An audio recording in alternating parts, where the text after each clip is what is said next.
Viral ngayon at mabilis na nagte-trending sa lahat ng social media platforms ang naging emosyonal at tapat na pahayag ng unkabogable star na si Vice Ganda.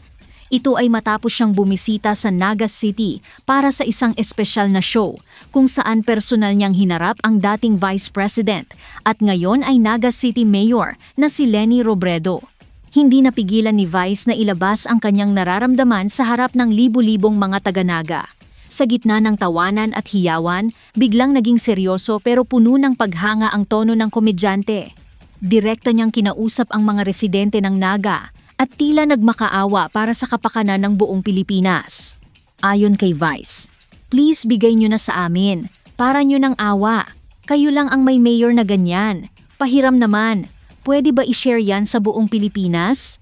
Ramdam na ramdam sa boses ni Vice ang labis na paghanga sa naging takbo ng pamumuno ni Mayor Leni sa kanyang lungsod.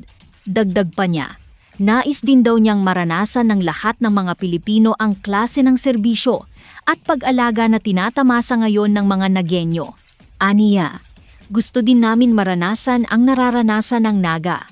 Pwede ba maranasan din ng buong Pilipinas? Ang hirit na ito ni Vice ay agad na umani ng samut-saring reaksyon mula sa mga netizens.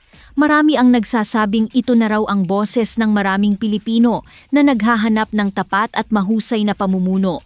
Sa mga comment sections, bumaha ng sana all at pahiram naman kami na nagpapakita kung gaano kalakas ang impact ng sinabi ng It's Showtime host. Matatanda ang kilalang taga-suporta ni Mayor Leni si Vice Ganda simula pa noong nakaraang eleksyon. At hanggang ngayon ay hindi nagbabago ang kanyang mataas na respeto sa alkalde. Bagamat nakatuon muna si Mayor Leni sa paglilingkod sa kanyang mga kalungsod sa Naga, ang tila pagmamakaawa ni Vice ay muling nagbukas ng usapin sa online world tungkol sa kinabukasan ng bansa. Sa ngayon, patuloy na pinupusuan at ibinabahagi ang video clip na ito. Para sa marami, hindi lang ito basta biro ng isang komedyante, kundi isang hiling na nanggagaling sa puso ng isang mamamayang nagmamahal sa kanyang bayan.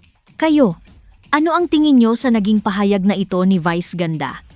Sang-ayon ba kayo na dapat ay maranasan din ng buong Pilipinas ang klase ng pamumuno na mayroon sa Naga?